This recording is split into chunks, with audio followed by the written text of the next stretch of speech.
www.congotopnews.com. Il y a des gens qui réfléchissent, il y a des gens qui ne réfléchissent pas. Parce que ndenge zaliwana, au moment où mutu akoleka aleki na télévision, azofinga na ebatu. C'est ça que tu apportes au peuple congolais pour trouver une solution. Non, nazo loba, bazé belé, bajene belé baleka au moment où finga batu. Na batata, sans pidère, zoleka na zofinga. Te ngai nazalaka na même réflexion ndenge mo na été. Songa lelo nazana problème na babin na koleka na vidéo te pour écomer la babin je l'appelle parce que bango tout na biso tout na ba numéro so za numéro te ba messenger rezali za na besoin ta numéro te. Pourquoi on s'appelle pas pour poser des questions pour savoir parce qu'ils savent. Ben oui. Mais la vidéo est comme ridicule. Ben voilà, c'est là que les gens ne nous prennent pas au sérieux parce que au moins, il y a confusion avec les chouchou, il y a diaspora, grand combattant, tout ça. Il y a parce que à peu près. Mais dans l'histoire de Makambaroli, ils n'ont jamais cité Babé Massomo, même aucune vidéo, même audio. Mais c'est leur histoire. www.congotopnews.com. Pour ou contre, pour la reprise, il y a musique. Na Europe a ba prestation scénique. Biso toza d'accord, to rencontrer bande qu'on a biso. En vue à to bande ko discuter. Oui ba pour parler, toza n'importe quel pour parler, toza utiliser célèbre il y a Israël na Palestine. Jusque là, les concerts sont suspendus jusqu'à nouvel ordre. Il n'y aura jamais de concert tant que le pays est occupé et ce n'est pas dire que ceux qui le au solo n'a tel et tel des concerts zongi. Jamais. Campagne information ezala to expliquer le pourquoi et le comment to lingi to banda ko solo là na bande ko na biso. www.congotopnews.com. Moi je vous dis non au retour des concerts en Europe. Oui. Mais dialoguer avec les artistes engagés et l'opposition. Seulement les artistes engagés. Engagés, même écoutez, on demande les artistes engagés. C'est ça que yango no moni ba bandi comme ça bazo ko bunga pour dire que bani bazong sa musique non to banda négociation. Après négociation ça peut prendre 3 4 5 6 mois, 1 an, 2 ans. D'accord? Et puis à partir de là on a décidé to yeba. Mais to za suna concept oyakala ya bato ba robeta te. Mais parmi bango bato ba bebisa bazali. Oh en tout cas il faut ba montrer patte blanche pour ya ba on son abiso. Total Indet Indekuboke, tu as un moisa pour un hôtel pour naïe, paysan encore occupé, pas de dialogue. Non. Il y a un total, il boit bien, un année Odombo, il y a lobby qui va pas passer n'importe l'autre qui genre. Non. Koloba était bas après, mais Jean Goubal et ainsi de suite. Mais il ne faut pas nous qualifier tous de combattants pareils. Il y a cerveau, il y a des gens qui réfléchissent. Et au babengaka au balambaka biloko bayena ngona table ba exposer ngona peuple. www.congotopnews.com. Diaspora na Kinshasa, diaspora yambami pa Félix Antoine Tshisekedi. Bonne idée. Ye moko Félix a diaspora. Et là on est na malonga oyo ye de batwana bakendaki ba komemela ye parce que ye moko akoli na poto avandia. Ye moko na nazana idée malonga te. Bon batwana yambi sikoyo ndeba koyana ni. Tangiranga na nukomba mtu moko oyo moni yo yebi pona détailler moko kaka kuloto ki jara toloba to kite maître nani maître John bobo yo yebi teke maître John azaka mukala gentil akomemela siko nini kuna na nani na présidence akomema nini ye moko na poto na dre ana eloko ti muto papa wemba moko azalaki wana nani Corneille Malongi c'est ça non bon Corneille Malongi tout ça kana na poto après kotamola papa wemba na bana na na parler yebsa a investi ça wa c'est des aventures.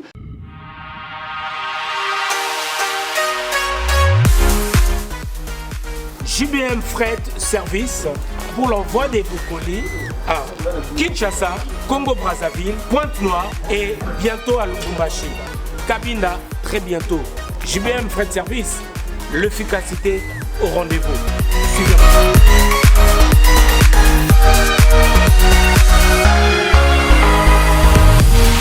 L'efficacité au rendez-vous, agence Yassure, agence Yangouya, agence Yabastar. Balabiso ni colline comme Agitoko, colline comme en assurance. Yagana JBM fret service pour na bakoli na bino Kinshasa Brazza partout aux agences à Bastar donc ne doyez boué doyez dans bakoli de bo mo na sima bodo donc kende peso comme kitok o ezali agence ya ba miibité o ezali na assurance ya makasi même bakiti même ba frigo même mituka soko po lingi pe ndaku pe ekokoma JBM fret service l'efficacité au rendez-vous Beto na bao différence yena il y a du sérieux ici. Pour tout contact, veuillez nous appeler au 01 89 16 42 09. Et pour les clients se trouvant à l'étranger, nous sommes également joignables via WhatsApp au plus 33 6 64 06 61 09. JBM Fret Service. Et l'efficacité au rendez-vous.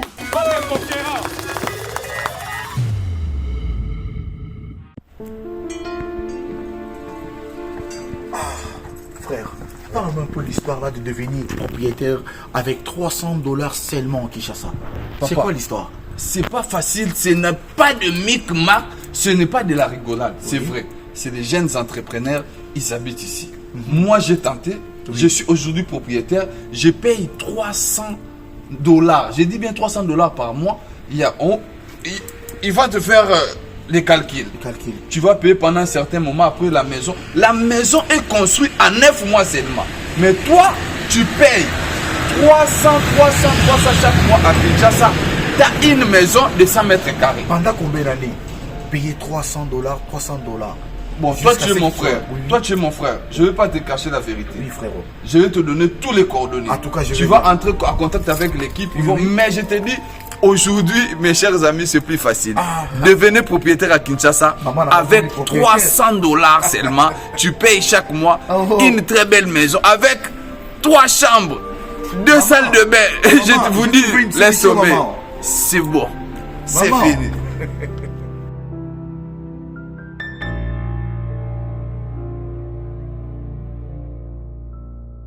Bandeko totondi bino botondi boza ebele boza kotala émission na bino news o ememelaka bino basango o ezali koleka na République démocratique du Congo et puis o eza koleka libanda basango et puis makambo ezali pe koleka na diaspora na biso congolais nyonso ezali libanda ya République démocratique du Congo aza diaspora congolais nyonso abima libanda aza na besoin ya mboka na ye et puis makambo eza koleka na mboka na ye concerné biso nyonso tina ete yango tomemeli bino émission oyo news pona komela no basango bandeko bomoni toza lelo na ba tête ya bato penza o babandaki combat o baza ti lelo baza na résistance na droite na ngai toza na ndeko Guy Gérard oyo boyoka ye toza na epe awa ndeko Guy Gérard mona mboka bienvenue na news et puis bonsoir na yo. Bonsoir. Voilà. Et puis toza na gauche nanga awa na droite na ba petit écran na bino to na ba téléphone na ba ordinateur boza kolanda boyebi pe ndeko Babé Masombo toza na tolobi mona mboka Babé bonsoir et bienvenue. Bonsoir ndeko Noli. Bandeko ensemble na bango lelo toko lobela makambo etali mboka na biso République démocratique du Congo et puis na ba sango eza ko dominer na kati ya mboka lelo bolandaki bongo mokonzi ya mboka Félix Antoine Tshisekedi ayambaki ba diaspora na kati bongo ya Kinshasa total yango business na ba image na est-ce que bato to moni baza vraiment solo ba diaspora ou bien bato bazalaki choisi o il fallait bazala na kati wana to kolobela yango ensemble na bandeko toza na bango awa.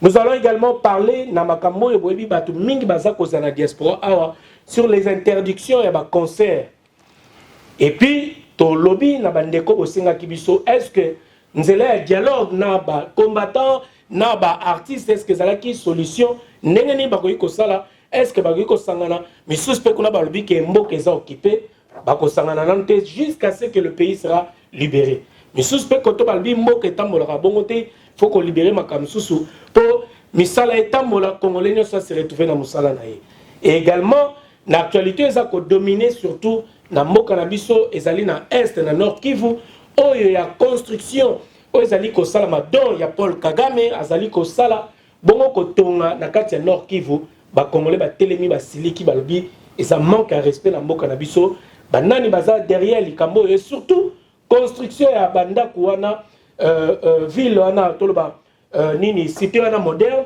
et kozala construit bongo na ba militaire rwandais bandeko tokolobela makamnyo setali awa ezamo quelques points sensibles o est concerné biso na ba invité pour développer makamsusu awa yango to tiki pour ne pas monopoliser la parole to tika ba invité na biso ba s'exprimer to kobandana makamo eza ya katikati nano pour to kozwa premier point to suksa na ya suka. Merci na réalisation ya Aristote Mbonda to bandi to banana kulutu Guy Gérard. Oui. To ibengi penza mingi avant to commencer ndeko Guy Gérard na olinga avant to kota na ba point na biso nano to lobela début ya combat ebandaki ndenge nini awa na kati ya Paris. C'est la biso moi synthèse moi quelques points vite fait avant to kota na vivre un autre sujet. Combat ebandaki ndenge nini bon c'était il fallait que par rapport à la dictature on avait décidé un groupe de gens congolais entre biso to décidé que to meka ko banda ko sala mo mouvement manifestation et ainsi de suite. Alors to sangani to préparer makamna biso ti et comme que jour biso to programme qui marche ezaki jour oyo papa manawera il fallait ba beta. C'est là que ça a pris beaucoup d'ampleur et tant tout ça qui blocus après ils ont ampleur to bandi ko s'organiser mais to ça qui na idée na ça qui fixe ça qui te to banda qui en parce que et il fallait karato kangwa musicien et par rapport à ça to bandi ko sala mo ba réunion ici de suite ko tomber sous deuxième marche et ko il ya fali ça qui na cancer na bon de mars après on a bon de voler ça qui na suspension hein comme il y a ba musique ça qui na suspension après ba comportement na ba on detinda qui tout cela pendant blocus il y a libéla voilà à peu près voilà ndeko Guy Gérard na otika la kana yo ba bi ke Guy Gérard ba ndeko imona ba orchestre belé na ba BCBG ba ba Guy Gérard ba yimba pe na banzembo ebele mais comment se fait-il que ba mona subitement transformation oyo na bato bozaki ya mabanga ba mbela ki bino bozaki ya musique bo changer directement et puis bo commis ba combattant particulièrement na yo mo ke banaki ndengeni non ngai ça n'avait rien à voir avec le combat. Parce que ceux qui ont dit bien l'information, mais tout s'est arrêté en 1991. En 1991, j'avais 32 ans. J'ai dit que ainsi de suite, ils équipaient bien tout ça, j'ai pas vu les fruits. Les gens te croient que tu as beaucoup d'argent. Je me suis arrêté depuis 1991. Sur l'Andibé, non. Peut-être ma banque na bateau va y mais moi personnellement j'ai été arrêté. Ils n'ont rien à voir dans le combat. Mais nous avons toujours un état d'esprit il y a combattre ma bise au Congo. Vous comprenez? Mais à la fin de compte, tu sais là que un moment comme ça là tout sangane na bande ko bele bamso ba neka avant ni ba papa ba Koko Lancy ba Crescence Paul ici biso to ekinde rejoindre bonga na kana piedo. Kutaki déjà ba Roger Bongos. Tout ce monde était déjà là. Alors, net ils ont déjà un état d'esprit nangai. Ils ont facile na mikota na kati ya combat pour évoluer de tous les. Voilà. To côté na maman el kamuna biso pour ou contre pour la reprise ya musique na Europe à ba prestation scénique. Non, il faut pas aller si vite comme ça. Tout ça ils ont ya pour contre te. Biso tout ça d'accord. To rencontrer bande qu'on a biso. En vue à tout le monde discuter. Oui, bah pour parler, tous n'importe quel pour parler, tous en utilisant célèbre il y a Israël, la Palestine. Et banda depuis je sais pas 1948 tant que on est seulement qui. Mais il est là pour parler. Biso to sengi to banda ko solo na bango. Alors il y a pas de limite à mettre que oui pour concert ou contre concert. Ça serait une insulte vis-à-vis à bandeko belé ba landa biso après tant ba que ko comprendre. Biso to il y a plutôt na campagne information, il y a ko expliquer bateau ba kota déjà mouvement ba combattant parce que tous les gars non ba combattant actif après to comme na ba combattant il y a Facebook to comme na ba combattant à de l'ombre to comme na ba combattant intellectuel tout ça là et seulement il y avait quand même des combats donc batona au babi bang la vidéo tenet ngapena rarement mais so mon abimi oui parce que il faut campagne information là to expliquer le pourquoi et le comment to lingi to banda ko solo là na bande ko na biso. Donc aux après pour un dialogue sincère. Ouais, sincère. D'accord. Merci beaucoup. Moi Namboka Babé Masombo pour ou contre la reprise va concert en Europe ou Autour le basuna ndeko Gijera awa. Merci. Dialogue moko sincère. Merci. Question habituelle bosso. Merci Ndeko Nodi, merci Bandeko Bazolandanga. Je remercie les amis les combattants au Barolandanga, Bafungula Matoi, pe Bayokango Malam. Question à Otunike, reprise à concert. Oui. Jusque-là, les concerts sont suspendus jusqu'à nouvel ordre. Il n'y aura jamais de concert tant que le pays est occupé et ce n'est pas dire que ceux qui sont au solo, tel et tel, ne concert zongi. Jamais. Ce que nous sommes en train de proposer au peuple congolais et à diaspora et nos frères qui sont restés au pays, Oyebi et Sikanyoso Batubabundaka, après Bitumba, Basololaka. Basololaka, pour nous trouver solution. Ce n'est pas un conflit qu'on arrange le pays. Et Nasengi na bandeko nanga nyoso bazolandanga bafungula matoi. Nous demandons Tomeka Kosolola na bandeko na biso ba artistes. Et nous avons plusieurs artistes congolais qui peuvent essayer en 2023 ce qui Nzambe a commis biso Tomeka Kolongola système ezana kati mboka na biso. Nous avons des artistes engagés. Nakati Bitumba Nabiso, artistes engagés. Et nous avons une autre nouvelle génération, il y a des artistes où Bazako Bima, les jeunes, où ils osent donner la possibilité à Kolobela Makambo Oyo, Bakulutu Nabango Baloba Kite, Bakoka Kite. Et ces gens-là, on ne peut pas les rejeter. Ce sont des gens à récupérer au plus vite et donner l'idéologie. Et nous pouvons marcher ensemble avec des jeunes artistes. Tous en avons jeunes artistes cinéastes. Où bazali ko évoluer na kati ya Kinshasa. Bakenda kabalobela ka makambo ya Congo na cinéma. Et tous ces gens-là, nous avons besoin d'eux. Tous ali na ba artistes où basala ka théâtre. Engagés pour le combat. Tous en a besoin na bango pour passer message à combat. Et tout ça, ça demande un dialogue. Il faut que sololana ba artiste wana.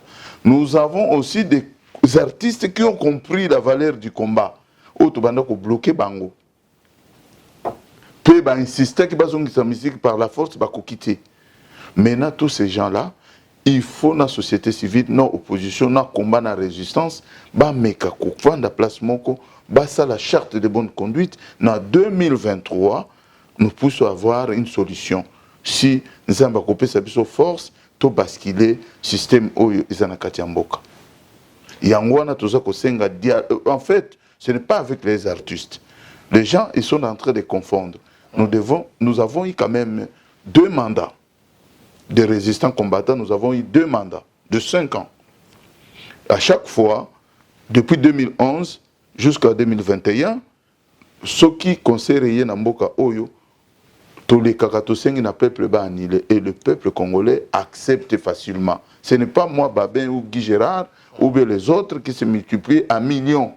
C'est le peuple congolais qui nous a donné confiance.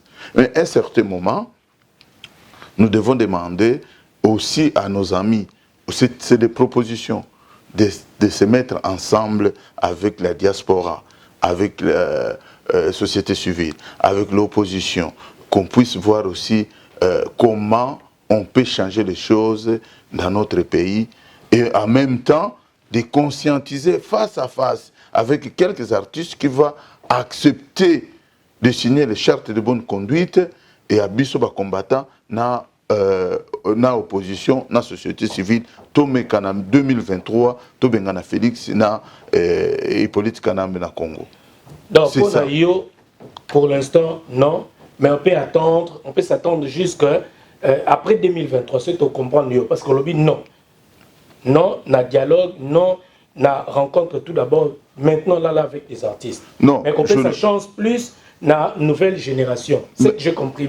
C'est ça, les démarches. Mais écoute, si on demande un dialogue, par exemple, Tolobi qui est Tovanda, société civile, bah résistant, bah combattant, diaspora, tout meka ko évoluer, tout sangana, parce qu'il y a un conflit, jamais beaucoup libéré Mbokana. Jamais na conflit beaucoup libéré parce que tout le monde a ça comme benda. Mais par contre, ceux que tu vendu, tu s'organiser encore. Na ba mususu ba boya ki biso lobby.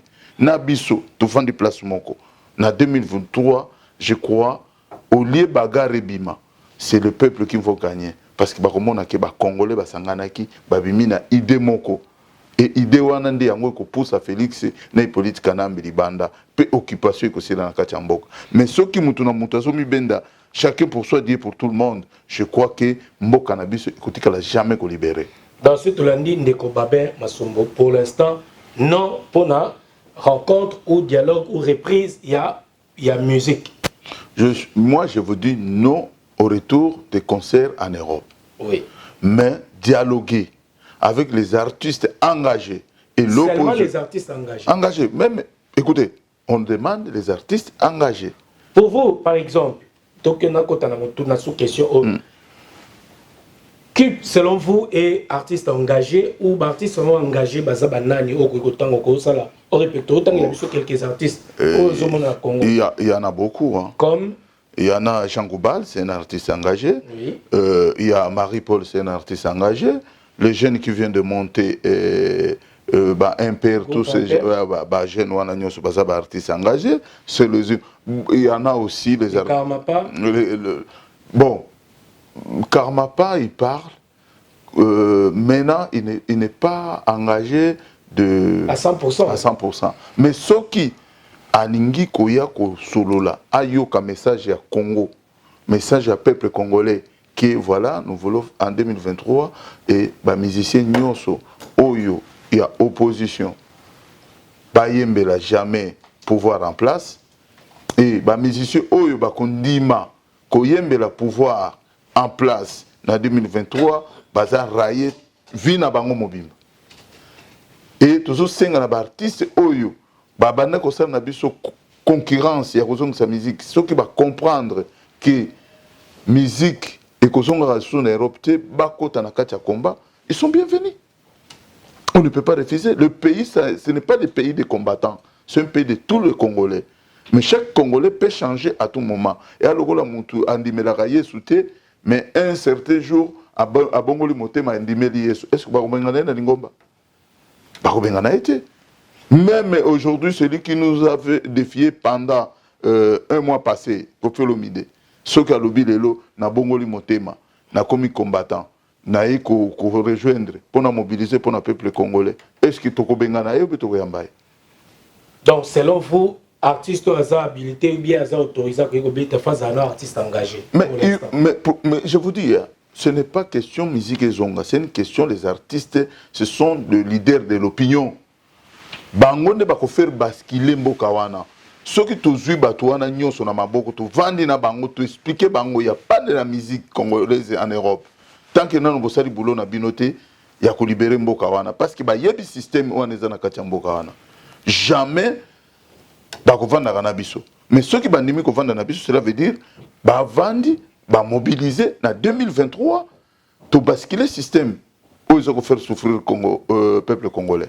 C'est ça notre but. Voilà. Babé Masombo, la comprendre nous a bien la seule tu dit Kolanda, ba ma bloc belé bobima parce qu'on dit prêt recevoir artiste engagé, mais artiste monsieur moi recevoir bango pour les césaté, artiste peut envoyer en 2023, ba rosala aussi condamné, frappé, au ligne artiste ne pas comment engagé. Bon tozongi na ndeko Guy Gérard. Alors, yo osa prêt pour na dialogue sincère na artiste. Mais il y a des conditions oyo ndeko Babin à lobby.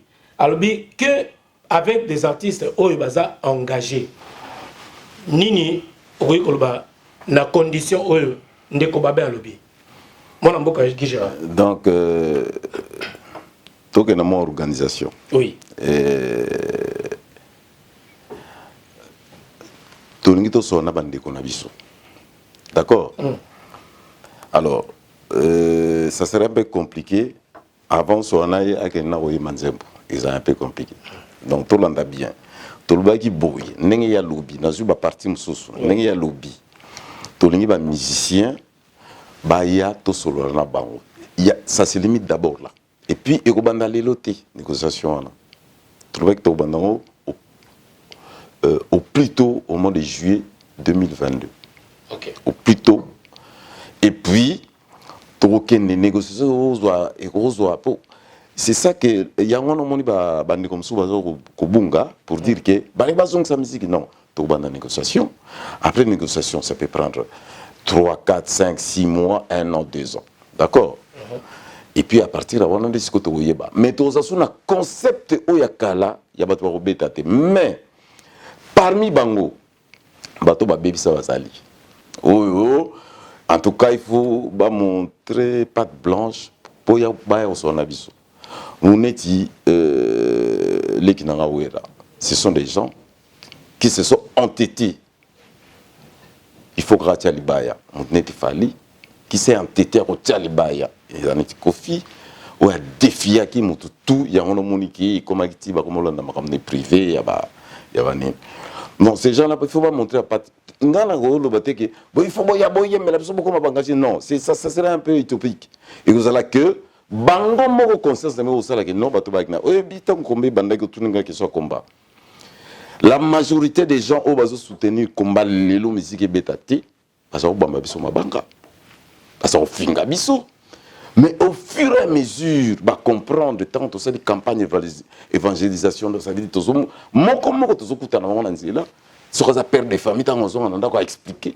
Sur la jeune à kuta na ba parents na ya expliquer. Sur la maman à kuta quand ndingona mamozo kende ono moni ti lelo ba combattant on est tozo mona même ngana bimarato te mais news to mona kan ba vidéo na to leki santé yo on dit biso to kokanga na sawana to keto kangi bersi ce sont des gens ba misusu bango ba yebiso po biso to leka de temps en temps et bango ba ya ka bazaka plus motivé que biso tozo mona bango ne mto ba simi makambo ya mona tozo senga plutôt campagne il y a information pour dire que d'abord un tour de négociation ça m'a musique et puis tous la deuxième vague des musiciens au bas engagé déjà c'est bon pour nous mais ce que au baroya to ko benga na bango pété ozomona to ko benga na bango pété to le no yo ko il faut changer il faut montrer patte blanche que aye non ngala ko mbina na moni il faut na bundela mboka pourtant to que na 2023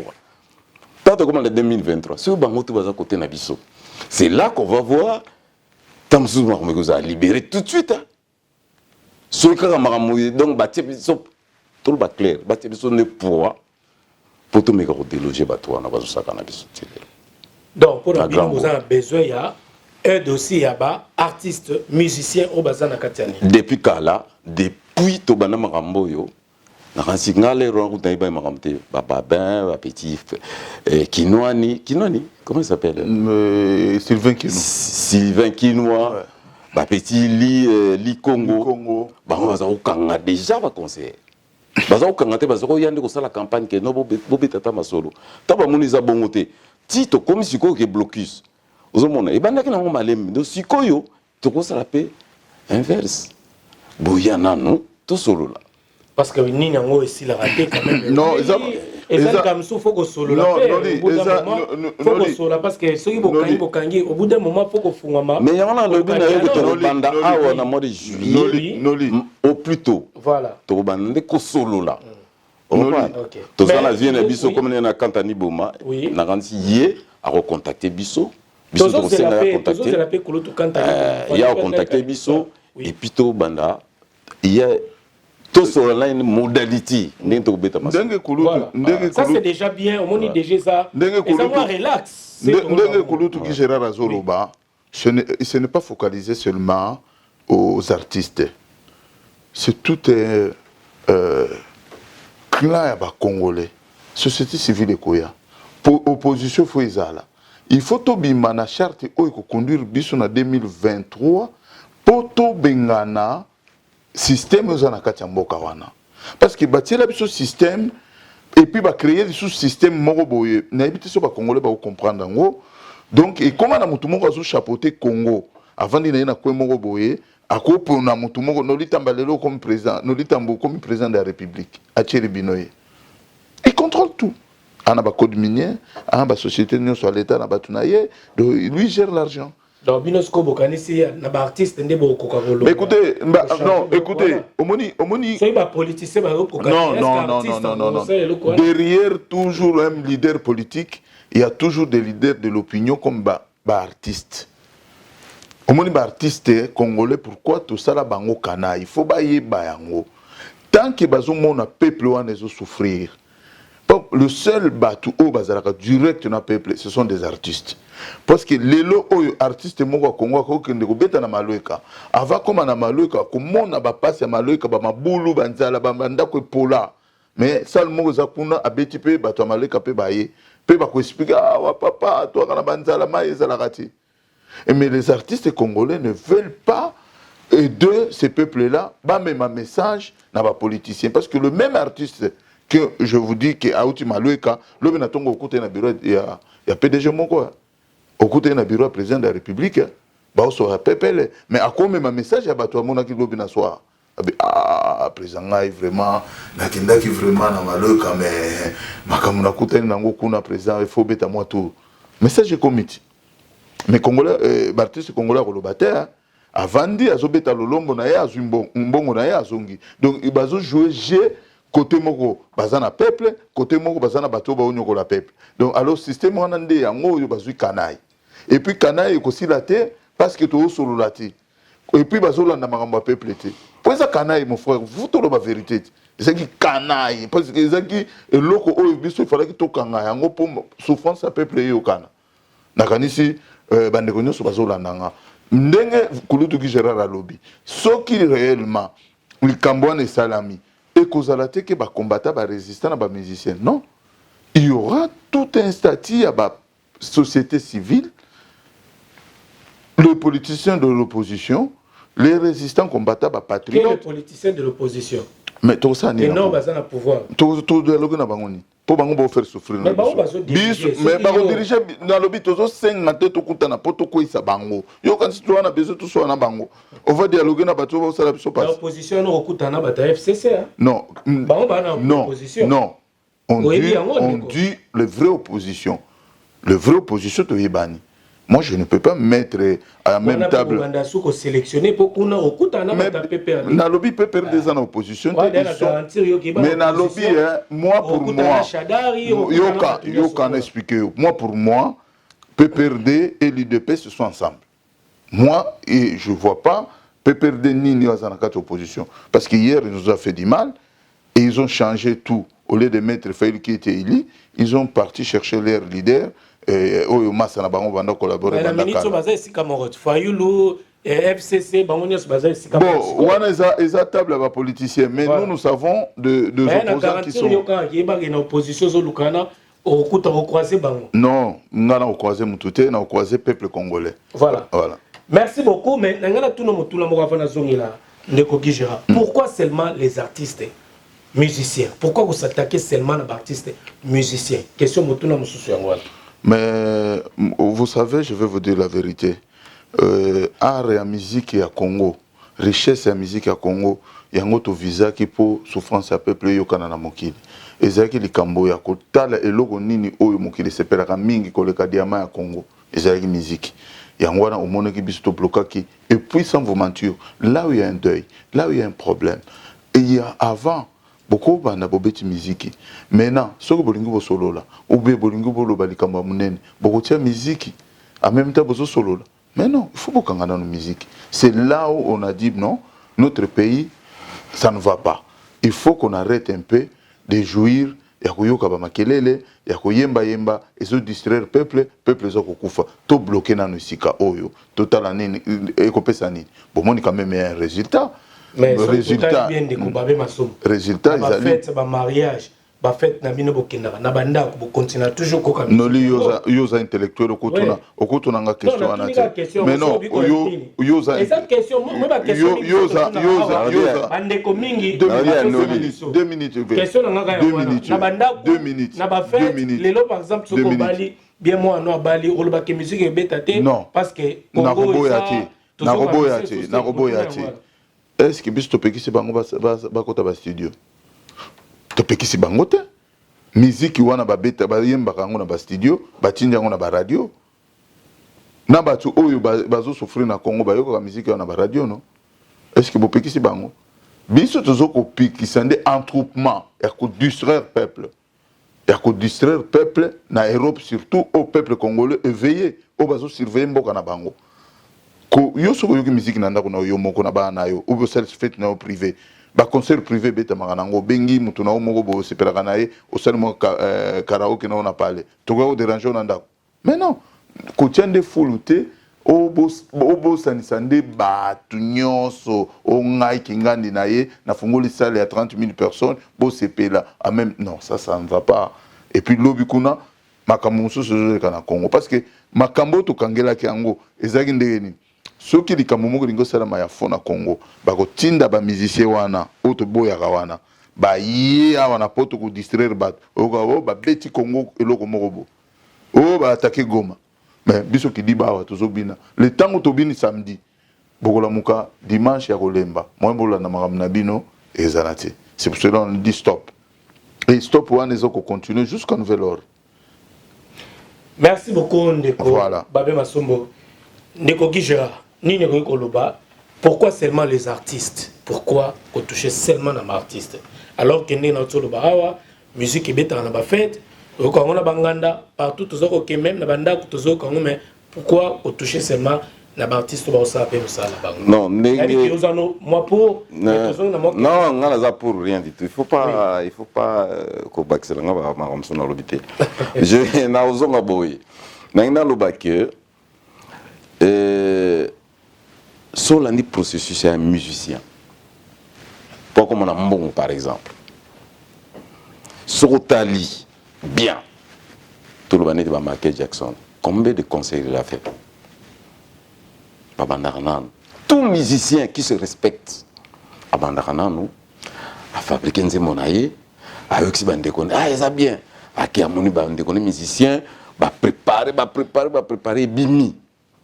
À ça, il y a des moyens comme la télécommunication, YouTube, ainsi de suite, télévision. C'est ça qui fait le million ou les millionnaires de musiciens. Et ça, concert ça, comment on dit ça? Remerciement d'un bateau va soutenir. Tu ne peux pas faire, au monde même Johnny Hallyday, quand il vient faire une tournée, à ça, on a Anemoko peut-être, dans laps, il y a 3 mois, à ça, il y a Zonga Betibo, et puis il y a 20 ans, il y a 5 ans. Il va bien, ça n'a le mois avant. Alors, les musiciens vont te tromper, qui est aussi bon à culture comme na YouTube, culture les gens na Apple Music, culture les gens yango les ba 1 euro ba benda kona. Ce qui mutu moko teki dix naie na 90 centimes parce que ça à peu près après chez Eyenini Nzembo moko 99 centimes. Quand tu vends à 1 million de personnes, est-ce que tu as besoin d'un concert? Ça c'est la distraction. Baninga ko distraire ningi jeune frère nazaka d'accord na théorie na teke baké to bini parce que au lo bina soki oyoki mutu na kufi na tonga to lala ko la mukako kende. Donc c'est pas ça le problème. Le problème c'est que balingi ndo ndenga za wana mingi parmi bango bazali ba ils font travailler des gens au noir. Ils préfèrent beaucoup de concerts pour ba musiciens ba récupérer pas ya ba fan bambongo babilamba bani so bazana Europe ça facile. Mais bon, salaire par mois, quand on fout combien? Kofi a vous divulgué 150 moutons pour te foutre 150 $. Donc, concert et ça la musicien tiba musicien mon soustoyer ba awana mukilo yo abimisa ka nzembo moko na pema libela abebe concert obeta concert afa ka nzembo moko abeta concert wa. Alors arrêtez de dire bon ce qu'on le bisiko yo tobina banzemo il faut tobina banzemo on est biso pas to lingango mais to linginde a troupe mati ça n'a aucun sens. Mais les pays qui peuvent bien en mais nanda que ça privé donc ça veut dire le robimation na momina yote au sekasu sauter au bandolera tous les jours à taille mona no d'ailleurs même beaucoup ils sont occupés ndenge zalaka yo quand si les lois sont neti pour avoir un accident qui s'est fait par exemple dans le sud. Le ministre là, il était en train de faire quoi? Tant que tu crois que quand rentre chez lui, il ne boit pas son champagne, ou il ne mange pas, il dort, français non, il ne faut pas être hypocrite. Tu exhibitionnisme, tu tout le temps. Et puis, et loco, oyo, Batuming va comprendre, il pose tout le temps la question. Et c'est une vérité. Nous, on a été convoqués ou invités officieusement dans la préfecture de la police pour nous féliciter Bissot, on se répète, mais c'est une vérité. Le printemps, on a... Ils avaient un solo. Bah oui. Je ne voulais pas en parler. Est-ce qu'il y a solo que la préfecture de police a invité qui dit non pour vous remercier pour la... Effectivement, parce que ceux qui ont l'ongoli, même il y a comment il s'appelle, il y a pas printemps, il y a le on a viva na kati en tant que combattant, na ndaku en tant que parent. C'était pas mes enfants biologiques mais bana ya moi à cette époque-là, la période où on a une voiture, je reprenais toujours le train à la gare du Nord. On a évité la période en 2010, 2011, mais poussé tous au monde. Et dès de mes filles, ma belle-fille, si tu veux, on a mis balai, botaki, on a toujours na gare. Na 21h, le lendemain, c'est une ancienne compagnie. Le lendemain, mais tous les jours entre 21h et 22h, ah bah bengi. Ah, bazo bunda wa na ngutanga kumbona moto. Ah, bazo bunda. Nani bazo bunda? Moko za na kaya ya wera, moko za na kaya ya jibe. Bandeko. Wona vivant de l'intérieur. Ici là ndengeni. Poizaki et bandaki na ba 2008 ti comme na bana on a nyuso bakenda. Sur un exemple, bana mbale, moko za chef à magasin quelque part, moko fungola centre de coiffure. Donc ça veut dire à partir de combat. Et je te dis par exemple, il y a printemps. Ce qui s'est passé, printemps, Gary Lafayette, tout ce qui était là, des grands magasins là, bah, commissariat news, tout aux alentours, 9e, 8e, 10e. Et ça qui, jour il y a concert, donc samedi, c'était plein, surtout des filles. Parce que ma fille, on a la facilité à côté une fois pour Naïmoko. À côté deuxième fois pour un musicien, à côté troisième fois pour ATK, Atiambon, pour je sais pas qu'il y a des concerts. Ma maman va faire la moulongo. Parce que ça a pris combien? Tout ça qui a un concert, il y a papa en février, mars. Après, je ne sais pas qui est l'andaki. Et ça a 6 mois. Ma garde une heure et Koufi. Ma grand-père Moïse ici là. 6 mois seulement. Pourquoi on ne devait pas persister? On a été convoqués. Personnellement, moi j'étais là. Tu vois qu'il y a une crescence. Tu vois qu'il y a moi battu bébé. Je félicite. Officieusement, ils ont été sali boulot na bango. Que bango moi ça qui dépassé. Comme ça balance peut-être. Non. Balance par rapport à quoi? Nana moi quand biso. Non, ça va balancer OK bolo. Mais non, biso ça les on ça les tu y va quitter que effet on a ekozala ndengona biso salaka on pona biso to salaka on pona. Ah mais batia même photo dans la journal. Non, les Parisiens. Mais il est quand même dans France 24. Documentaire, mais Vigui est là. Et ils ont un sérieux. C'est des choses que les Congolais doivent comprendre que nous avons fait un travail énorme pour nous sauver juste la communauté. Pour la conscience. Pour la conscience, à peu près. Donc, les loyaux, ceux qui ont dit que là, biso les loyaux, na kulutu Gérard Azaliwana, to comme que vous avez invité na ba fête ya ba diplôme ya bana ya ba tutu yebité ninga sina kendata 5 fois le vieux était avec moi muto benginga no ba ben fole kananda ko vieux Gérard boya nanda ko to bomela masanga nini o boya kaka to comme boya grâce à vous mes enfants ils ont eu des diplômes total jusqu'au âge ya banango donc surtout calculer depuis 2011 to comme il a 10 ans donc moi nango azaki na 10 ans. Ouais. A eu diplôme dans les lois comme une université à 20 ans. Deuxième année d'université. Ce sont des travaux énormes que nous avons fait. Mais les Congolais, ils doivent comprendre. Parce que tout un système. Un système à Roboya. Attends, aux solo, mais tant qu'on c'est la même chose. Merci beaucoup, Babé Massou. On a une zone pour les artistes engagés. Otoki Ndeko Babé Alobi. Il faut artistes, bakoma artistes engagés, bana koyemba. sécurité nini oyo koza tobi mboka na biso toza na Afrique, on n'est pas na Europe na batu misu baza sur place kuna. Sécurité nini oyo bandeko bakoki kozala ngo soki ba koma ba artiste engagé et que ba retomber makambo tobi comment ça se passe ba mboka na biso nini obilo boko garantir bango mwana mboka pour garantir bon ba jeune déjà bazo sala un grand travail na éviter garantir ni biso to ko même mais on ne demande pas à un musicien de devenir que même un père on est mba peut banzer mususu. Ouais. D'accord. Donc to lobby de temps en temps. Parce qu'ils ont le droit, car ma passe à l'ango. Malgré qu'il a été un peu inquiété, mais l'équipe, le but est que du matin au soir, ça sera aussi fatigant parce que voilà. Donc. Bien la vie continue. Ben oui, mais est-il que. Donc, au salaire album, il y a un engagement, ils ont la sens. Voilà. Dénoncer ce qui se passe, c'est pas mauvais. Dénoncer de temps en temps. Écoutez, même Alpha Blondy. Mais Kofi, en effet, il n'est pas sincère. C'est pourquoi on ne l'accepte pas trop. Il dénonce de temps en temps, mais c'est pour. Donc, et là, au moment où il faut arrêter toujours, Nassim. Tu vois, il y a des gens qui dénoncent sérieusement, sans intérêt. On prend tout le but qu'il faut, toutes les. Mais il y a certains artistes, par exemple, Baembela pouvoir, autant que condamné, artistes, entre autres, Bafali, Poupa, Bafere.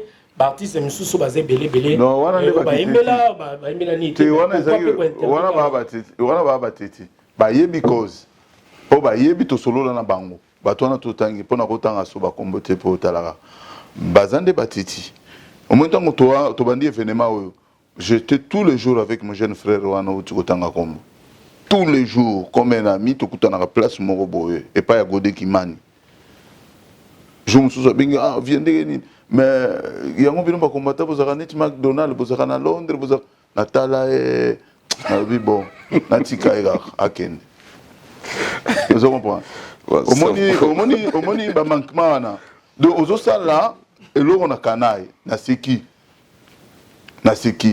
pona ko bimse zo ba na biso comme yo lobi bongo bo avo bima pesa sélection de dessin ro sanza pour ayebiti na sanza yango. Donc, banda oliambo banda te na pesi na yebisi pesa ye parce que obima te pour ba petit ba banda na ko pesa modor ponga na sero na otamula na batu na ko pesa ka modor mo ni to moni bonde ko puta na Belgique kuna mais ça bagarre nga isa combat soko betinga olongi jour wana mais deuxième jour nga na kolonga yo na kanga na avion a toka oye ba ngo bo ki sasa vie ki gera obetelo so na kanga na kati avion munoko sila kanga munoko likolo na soki via za ekité ngo ba bisa biso ba terroriste donc makambo wana eza makambo moko ya kotanga bango te ke yo ba yebi makambo to salaka mais ba liaka pe na batu wana mais comme ils sont malins à tout moment batu wana ba sengaka bango service ba créer ka ba situation que non tona mo conseil moko na Europe ndoka eko bata mao o a monique période na élection yé a Rosala obligé à beta ayeko akimi 6 mois avant hey baza ba résidente hay afandi na ye aw tango élection ko leka ou bien makamna bango basenga ki basala asoki na Kinshasa à s'excuser en même temps il pas que la maison ezo bimanango normal tu ba jena bango. Merci beaucoup Ndeko Babin on a mboka ki Gérard toka ki et puis na ba source na msusu to landela ki makambo même ba pona ba annulation ba concert msusu toka ki que même préfecture de police de Paris et comme kolobela siko que Congo culture on a baka musique parce que culture musique est une partie à culture et ça culture nosté que makambo pona ba conseil zonga ba maire ebele bien ba préfet ebele ba komi ko interdit makambo parce que bi eza likambo rezo eza ya communauté congolaise eza lisusu likambo ya France te et komi ko renvoyer mingi bo traiter na makambo no entre communautés. Pour vous, solution nini ko kozoma tolobeli makambo to solution ou piste ya sortie de tobi ya dialogue. Alors est-ce que dialogue on tobi ya sincère et cause la solution mo piste mo pona ko bima na makambo yo. Mais dialogue pour commencer à chuter. Mais quand on dialogue c'est pour trouver ouais, quand on commence un dialogue, c'est justement ils allaient pour trouver solution. To singa dialogue te pour to bana ko betana mama boko to comme ba camarade non, ils a pour to bana pour to yé pesa conditionné pour conditionner malgré dialogue on met conditionné misus ba mana 2023 te mais sous pour comme artiste engagé ba condition que ça me belé yo lobi awa et coquille de bien cause à la tine moi ba 2022 pour banda négociation na ba be masombo lobi ti 2023 donc au moins moi ba condition ezali ya on a tenu motuna non tant on banda dialogue juste mais à pour trouver la solution mais tu trouver mon union pour motuna motuna za peine occupation surtout bango combien de fois on les a appelés dans le passé depuis 2015 2006 non 2006 c'était plus na bateau à Londres mais après blocus comme après suspension comme blocus vieux le même vieux là vieux Kanta il venait nous voir tout le temps ouais tout le temps mais il y a mon temps que jeune frère musicien ba collègue na studio azo bango to bazo ba ke bazana tante ya osona na bato bazana tante ya osona na biso biso tozo va ke na occupation na biso to ke na biso ba boulot na biso mais ça n'empêche pas que bango pe ko vivre bien photo luba oyo bazana public et belité ba beta ba répétition ba jonga ba na ba beta kango oyo bazana en pleurs ba lia ba kota studio ba tamulaka librement donc tu as été disant tout mais dialogue et ça pour retrouver solution tu y bateau changer concept déjà mais avant ça tu as déjà la charte tu dépoussiérer on a bango il y a bonne conduite obligatoire il faut passer par on tu peux ça bango les jours J ou tu ça la première rencontre tu peux ça bango ba ke batangi ou bazana d'accord tu rien tu bongisi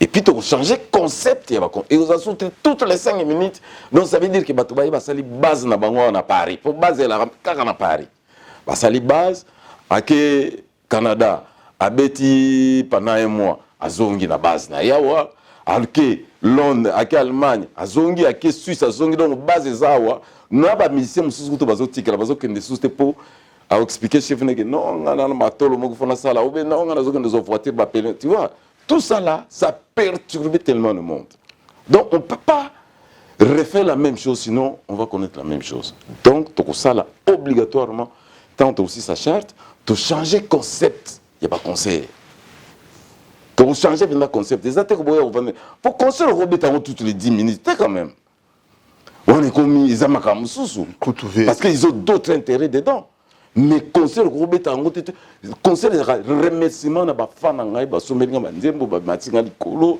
ba salibu mais c'est pas que tout le monde va faire un conseil à Wazati à cause de noter. Merci beaucoup Ndeko Gijala. Babé ma solution cause à la nini ou bien écoute, moi je n'ai pas de solution pour ce problème là retour à la musique en Europe.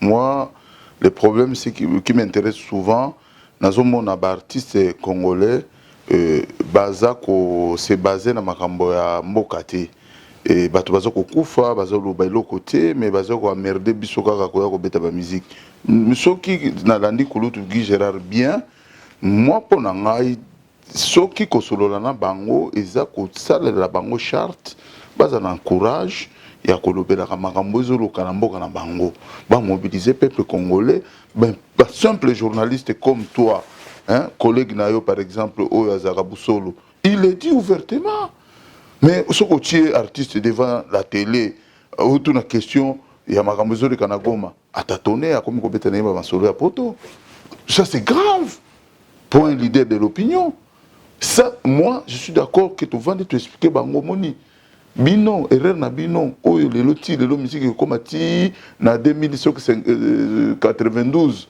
le 2092 tala bolobaka awa te tala makambo salaka bosaka semblant bomona mais bozana voix oyo ya ba sans voix parce que artiste akomaka kolobela bato oyo neti ngaba ben na linga na yebana te soki artiste moko munene ya Congo mibale misato balobaka na koloba te na yebiki ba idée na nga tout na kopesa artiste ki nga na okende kolobela nga na kolobela ta mutu moko boye ya munene obe politicien moko boye kopesa nga ba non les artistes congolais les politiciens congolais balobaka kaka toujours ba intérêt na bango jamais balobaka intérêt ya peuple c'est là où nous sommes un peu énervés ceux qui disent solo il y a dialogue au Guy Gérard Azoloba les jours là moi je ne peux pas si j'ai l'invitation à Ozalawana mais ba point de vue na nga yango yo nazolo bango déjà ezate pour ya kobeta musique toza kotinda bino bolobela le peuple qui n'a pas de voix, ce peuple congolais qui souffre là-bas. Oh bavandaka na ba Masina, bavandaka na ba Kingasani, bavandaka na ba Goma, na ba Bukavu, na ba Ruchuru kuna bazokufa. Mais bino ba artiste bozomona. Boko ya pe na France 24 ba leka na France 24 awa. Na pays de la liberté. Mais pourquoi ils dénoncent pas ce qui se passe dans leur pays?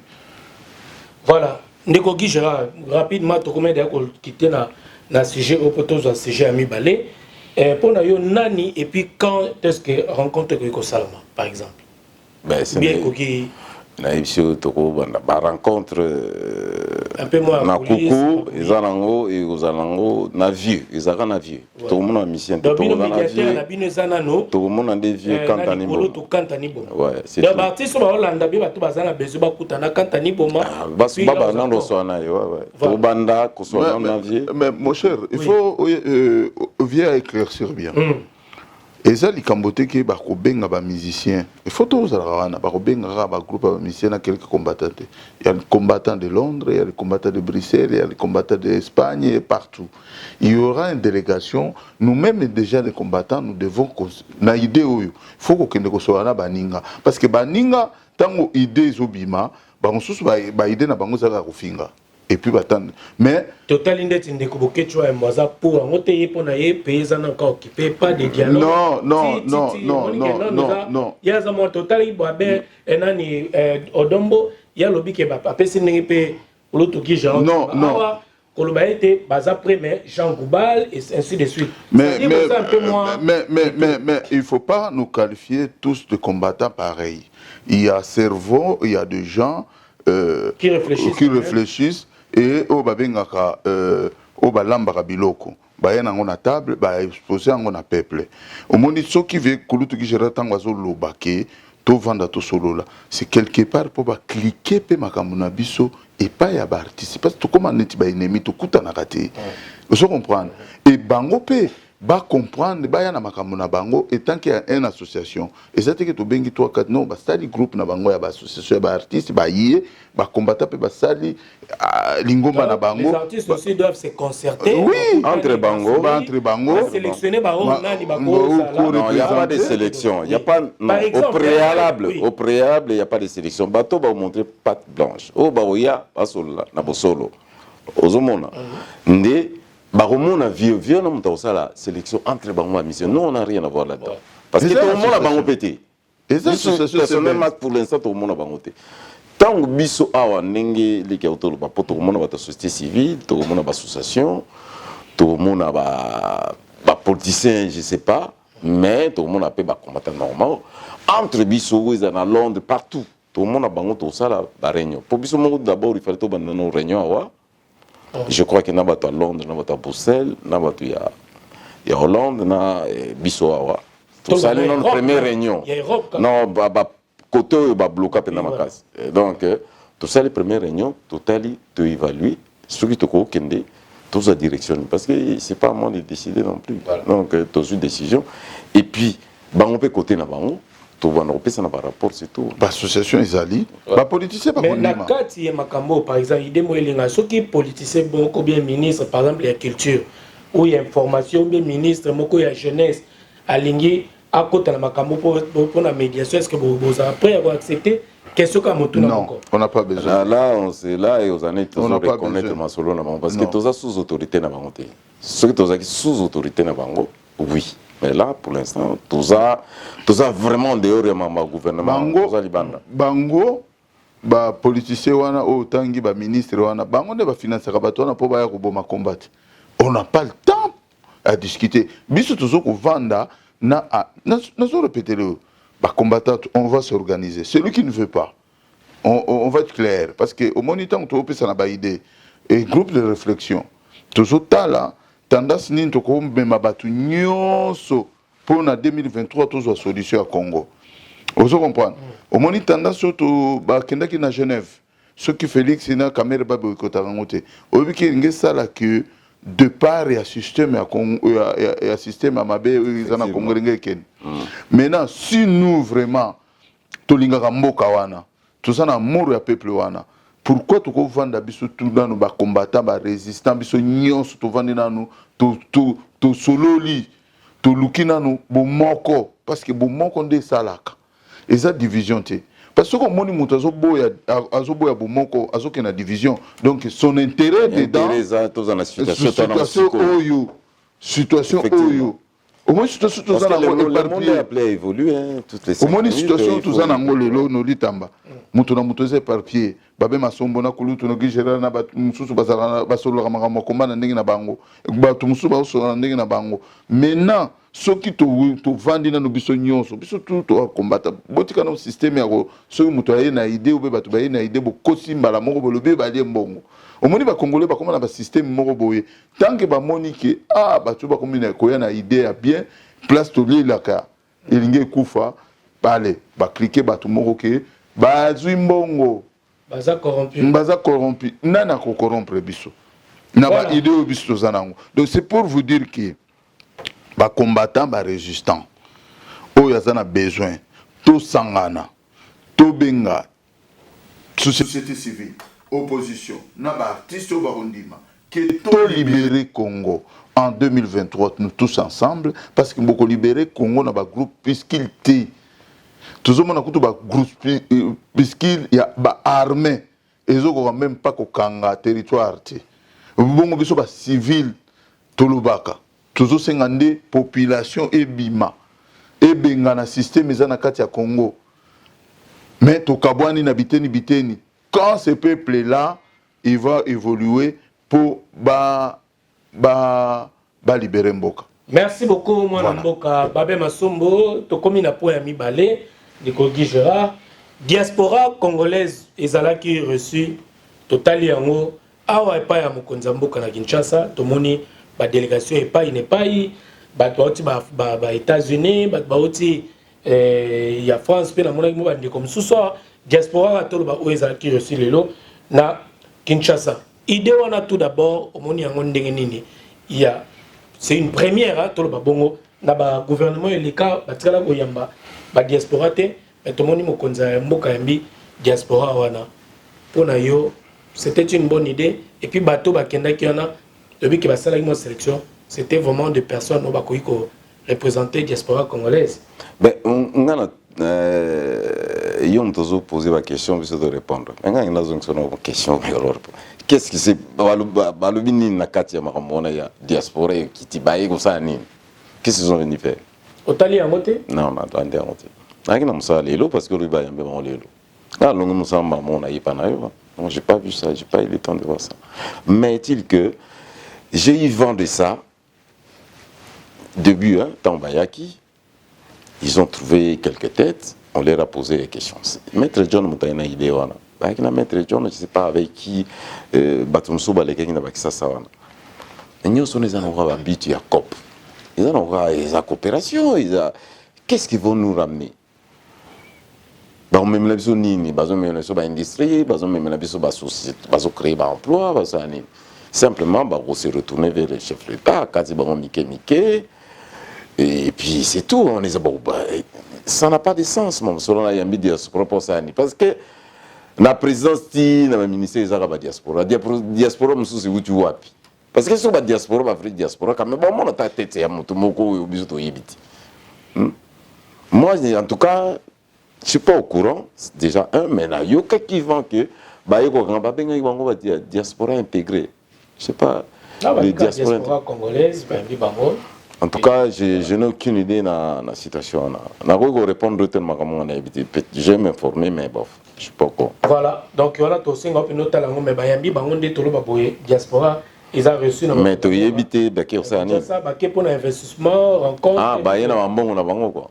Ou bien mbongo euta na Congo. Sololana mokonzi mboka, kolobela makambo ezali, diaspora ils ont rejeté comme ba idée na bango tout ça pour na ba yo ka se faire attendre aussi. Ça fait ça. Ndeko Babé Masombo. De honorita. Diaspora na Kinshasa, diaspora yamba mi pa Félix Antoine Tshisekedi. Bonne idée. Ndeko Babé. Merci. Moko Félix a diaspora.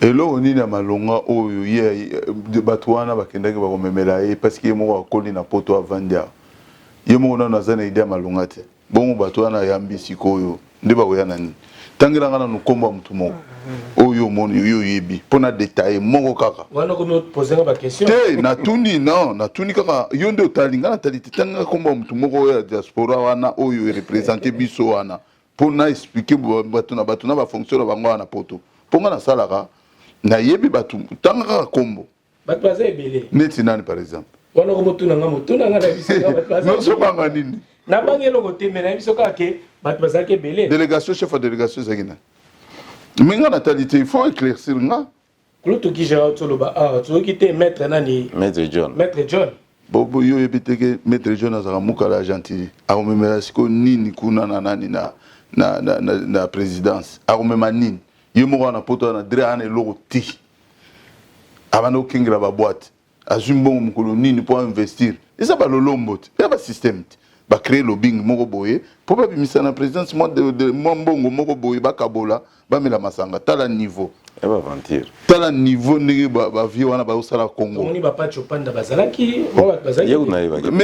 chopando c'est quoi c'est des aventuriers de longue date mais je vous dis mais Congo ça toujours n'a pas aventurier il y a pas de gens sérieux hein mais je vous dis la vérité mon gars tant que naka komba mutu ba yebisinga soki nani muto papa wemba moko azalaki wana nani Corneille Malongi c'est ça non bon Corneille Malongi tout ça kana na poto après kotamola papa wemba na bana na ina pale yebisa a investi ça wapi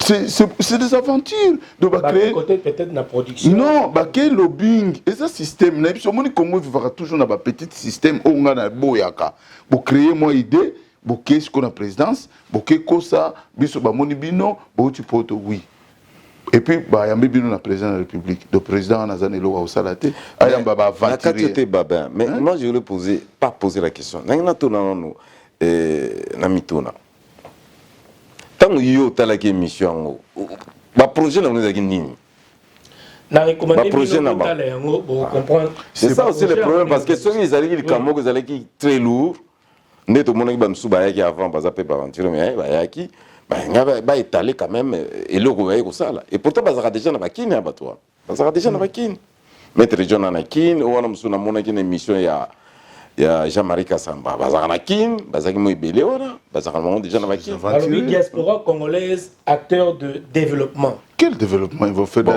qu'est-ce qu'ils ont apporté bon au monde moi ito tuna ko pe ba question ça donc tout ce gaga wana ngana ebisio ke za ba eza ba aventure on a déjà premier passé une première quand même mais na lobby na yo ce que ça na contenu parce que déjà chacun d'eux tant on ya il faut ça la conférence de presse après bon on a eu par exemple na ba pareil ya régie na ngina fongola chaîne mais kasi ba idée yango na ba idée te na zolo ba idée ya mosa ba on parle pas soko za na ba idée bazala makambebele yango ba yambi bango non ba idée voilà donc ba idée oyo ko investir te oyo ne ko teka ba idée na yo ba peso mbongo no sala o investir diaspora congolaise acteur de développement et de lutte contre la pauvreté bon par quel moyen ba moyen ni ba yana qu'est-ce qu'ils ont comme moyen parce que nga les loso qui admettons ceux qui ont un groupe il y a batouana yo ne ont un groupe na moni jeune frère journaliste entre non je parle même pas de na peso exemple non pour batouana na bangote Marius Munga aux États-Unis oui bon nga na peso exemple yo les loso ont un groupe wana oui par exemple tangu Félix nga tu na question mais yo projet les andeng non nga na dans un matériel tout complet. Peut-être qu'il manque le local, Babylone, mais il y a des gens qui ont combattu, nani pour Alex Nini pas. Mais il y a des gens qui ont pété ni bakena. Bakena mais même yo voilà il y a ça. Parce que c'est eux qui ont le au moninga mais ba idée basala ngo ba ko étaler en mode non mais ça ba idée faut étaler parce que nous sommes sponsors non production ça mambele mission ça na ba production wana za muyibi na Congo ba ça bloqué au moninga na vandi awa par exemple Nga oza soki na na- agence na yo nga na soki na- ozala problème le monsieur bacontener ezokoma na passe eza babilo Nalobi na yo. par exemple diaspora ekoloba balongola biso bago passe bakoloba ke balongola biso pendant bakitisa biso douane eza makambo Mais on les investissements, ça sont des idées, ça sont des idées, donc on va même partir à Awa. Exactement. Oui, ça va ekozala mpe likambo ekozala likambo te ke- balongola bite bato balanda biso na ekozala mpe tolelaka na mosika non mokonzi andimemba bato non Noli Noli sans te mentir oui sans te mentir eza bêtise ce n'est pas que le président de la République que l'aventurier oyo akoya na Congo pour auti poto fo yamba ye donc c'est comme président c'est aventure omoni bato wana bakei ils n'ont pas de société ici comme nous par exemple moi j'ai une société de transport d'autres oui par exemple oui baza na quelques ema na ngoti wana toyebani oyo ebite peut-être bazana mais nayebi yo voilà ndenge tovivaka na société awa toyebani idée générale oyo bakozalaki bakutani association wana parce que comme neti association il faut bazala na projet na bango nani président bakosala nini na Congo budget na bango eza combien pour l'état apesa bango peut-être terrain ou mabele parce qu'il y a problème que l'état peut-être qu'on faciliter oui même mais il faut que ça déjà la mot maintenant l'exemple ndeko babe masombo soko zaki na groupe wana na cause na groupe wana déjà na cause na groupe wana te pour ça gouvernement va aventir na cause la aventure moi personnellement va proposer ngai je leur ai demandé le contenu petit jeune frère nanga Max Mbawa yemo yo mon personnellement je savais qu'il y avait déjà maître John Aibsi bon to sani na kate ono izaka kapo ninga so ndeka to solo ngana zipsi aventure parce que na yo déjà pas Max concept on a limité qu'il y a eu avion Kena Bango. Et ce concept est allé que tu veux s'intégrer, puis ça son bon tu investir. C'est ça. Concept c'est du vol. Hein? Voilà concept. C'est du vol. Non, que on a nana dans bon yip sangana. Na dans bongo oyo moni awa pesa na mboko yo bongo longo azo avion Kena Kin a Kena Bongo na. Ou bien Kena projet cependant. Ngana yebi dans un leki na moko azo sala entrepreneur na basali association bango bakenda na ba matériel la bango ya musala siko banzo nga ba peser et puis ba récupérer ba marché oyo ba étranger bazwa parce que basali lobi bango wana bango ba bimité po bango to ba uta poto peut-être bato ba représenter mais non bango bazana kati non bango ba solution on a déjà bazo sala na kini avec leurs moyens à eux bazo boulonner déjà ba créer le kona bango ba monange bazo zoapé balingi ba récupérer ba marché tous les pas étrangers et loko moko oyo na landi awa très bien na début awa comme ba parler diaspora congolaise acteur de développement et de lutte contre la pauvreté selon Banque mondiale et outil comme ça awa montant oyo diaspora congolaise etinda kana Bongo et ça budget na plus de 2 milliards 500 millions de dollars. Des dollars, oui. Voilà. Ça, tu le sais, ça ne change pas aujourd'hui. Oui. Et changer voilà. Yango et ça que diaspora ça. Si quoi diminuer parce qu'ils avaient 4 millions. Mais on les a pas mongo. Tous les on les a rien à voir avec ce qu'on dit ici. Les alliés ngana tindi. Oui, mais eux ils alliés. Les dernières années, c'est 4 millions. Les alliés ngana tindi, oyo tindi. Batali mboka ezokende et puis eza famille ozotinde la famille na yo ozotinde te po oui bien sûr l'état a récupéré la kati ozo ba taxe ozo ba devise ba nini mais eza mboka te ezokende osala budget ou ezokende ko investir na Congo eza mboka tanga bazotinde ngo ezozika ka wana musu ezika ko ba boka même qui n'a pas étranger wala to bien ngo ba indien ba pakistanais wana eza loko mais yozo qu'est-ce que ça a à voir avec le projet Bamba Kiti na Congo ça n'a rien à voir parce que ça un bon individuel so nga le na tindi 100 le bio tindi 100 yo quand tu que batu wana biso tindili basamo kozana na njili mokozana yeso ki wapi ba okuta na bakomisa ngo desa ba bani boulot non ba kolia ngo tout de suite ça c'est plus tout de suite monsieur qui na kuna ba bok monsieur qui na kuna ba momi mususu on sait au moni ba vendre on dit ça si ko mongo wana eza nemo ba mindele ba sala leno moso ba kangyo yibi bango ba calculer ba nombre ba ne or que vous allez monter la poste ba wa que vous allez 1 million c'est à peu près ça c'est ce que tu me dis 4 milliards pour ngana na moni Oui, il y a des années, oui. Des années. 4 milliards. Ezali, l'État ne m'a pas parce qu'il y a aussi des taxes, Nicolo. Et puis, on a des devises. Ce qui est des devises, ce qui est dans la banque. Mais pour les gens là, où tu as diaspora qui est au Congo, ils n'ont rien dedans parce qu'il y a un peu de mettre John, par exemple. Qu'est-ce qu'ils ont à voir avec ces... Ça n'a rien à voir. Voilà. Ouais. Merci beaucoup Bandeko. En tout cas, Toroti Bandeko, la mission reçoit bien temps et puis on comprendre.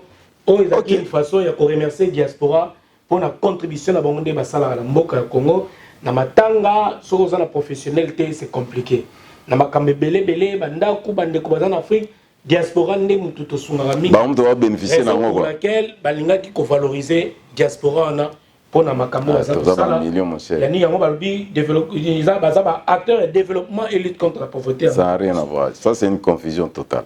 Pour mususu to koti yango ndeko gizera ndeko babi masombo construction ou don ya Paul Kagame na République démocratique du Congo na Nord Kivu. Bazo rotongela biso c'était moko na kuna na Nord Kivu. Les canisiens les aiment malamu donc Kagame azosala na ba Congolais to za mabe. Merci ndeko Nolitambu na mutuna na ezosaranga passe na motema. Na répondre na mukuse. Soki Félix Tshisekedi ayaka na Congo po ateka ba mabele ya Congo na IDPS na bango entreprise familiale amega kondimelo wana. Je crois que c'est le dernier président Congo qui a vie na été en Europe ou be place après ba mandat na bango lukuta bazwa. Il sera poursuivi toute sa vie pour un acte de désobéissance et un non-respect au peuple congolais. Est-ce que les Congolais, il y a un monde entier, zangi 30 millions de dollars, surtout le peuple congolais, tous organisés, tout il y a 1 euro pour tous tongi la bande qu'on a biso, les Congolais, bazangi banda qu'on a Congo, 1 euro. C'est 30 millions dans combien de temps? 30 millions dans combien de temps? Même pas une semaine. Alors, nasengi na bande ko banga e ba Congolais bazola nanga vraiment occupation ekoti. Le jour Paul Kagame a retiré Pierre Bondimi, ilingi kolobake Bondimi bango bazumboka. Et ça symbolique. Na bukoko ya la randere nini.